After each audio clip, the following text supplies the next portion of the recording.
처음 교사가 되었을 때 상업계 학생들을 가르쳤습니다. 학생들은 졸업 후 백화점 판매원으로, 가구 공장으로, 일부는 대학에 진학했습니다. 상업계에서 국어는 그렇게 관심 있는 과목이 아니었습니다. 세상 어디에 가서 살아가든 아이들 인생에 도움이 되는 길을 알려주어야겠다. 저는 이렇게 책 읽기가 아이들 마음밭에 씨를 뿌리는 일이라는 소박한 생각에서부터 책 읽기 교육을 시작했습니다.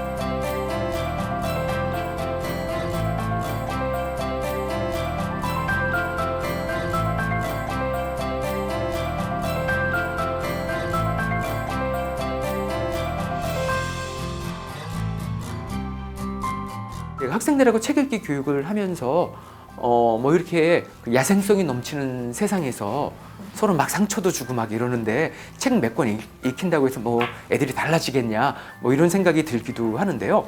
그 결과는 어떻게 될지 알 수가 없죠. 그러나 저는 가르치는 사람으로서 제가 생각하는 좋은 교육의 씨를 이렇게 던지고 그러면 그 씨가 아이들의 마음밭에 이렇게 좀 떨어져 있다가 인생이 어느 계기가 되면 그 몇 가지 씨를 이렇게 싹 틔워서 걔가 좀 나무를 잘 키우면 그 다음에 이 교육이 도움이 되고 안 되고는 학생 각각의 몫도 있다는 생각을 이제 하고, 이 시점에서 저는 제가 할 수 있는 좋은 교육을 나름 제가 지치지 않는 범위 내에서 이제 성의껏 하자, 뭐 이런 교육관을 갖고 이제 있습니다.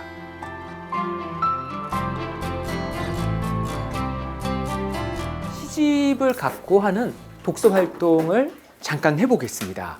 학생들 보면 이렇게 시집을 받아본 경험이 없어가지고 시가 자기 삶과 되게 먼 걸로 이렇게 생각을 합니다.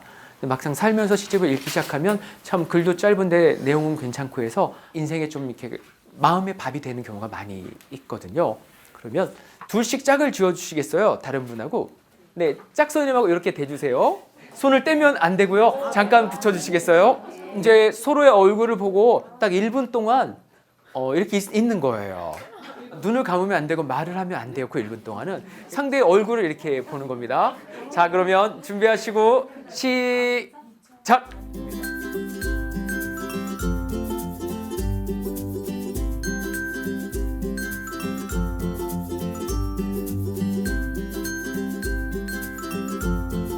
1분이 딱 됐습니다.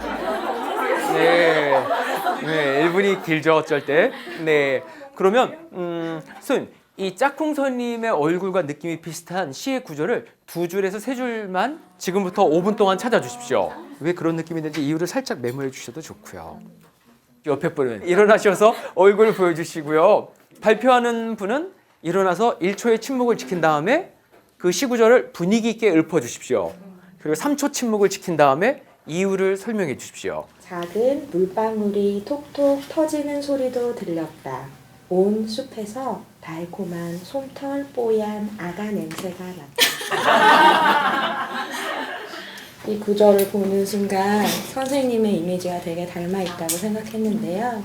되게 낯선, 손을 대고 남편과도 하지 않는 얼굴을 되게 바라보는 시간이 너무 부끄러웠지만 오랫동안 눈을 바라보면서 어색해하는 동안 굉장히 순수하고 좋으신 분이라는 느낌을 받았습니다.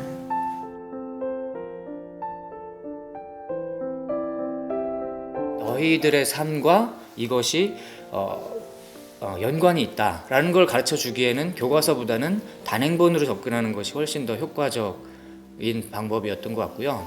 세상의 어떤 문제와 정의라는 개념이 연결되는 그런 지점에 이제 책이 있는 것 같아요. 그래서 제가 그런 책을 읽히는 수업을 했습니다. 저는 꼭 역사 교과라고 해서 거기 얽매이고 또 과학 교과라 해서 거기서 얽매여서 그럴 필요는 없다고 생각해요. 아이들에게 도움이 되는 거라면 그 활동을 통해서 무언가를 얻을 수 있게 아이들이 어떤 생각을 하는지를 먼저 보는 게 좋지 않을까라고 생각합니다. 교실에서 책을 읽으면 어떤 식으로든지 아이들에게 얘기를 하게 되잖아요. 그러면서 좀 더 뭔가 이렇게 풍부하게 애들과의 얘기거리를 가질 수 있었고요. 무언가 조금은 어떤 질문을 던져준다거나 아이들과 어떤 활동을 하거나 하는 그런 후속 활동들은 조금 필요하겠구나라는 생각을 하게 됐고요.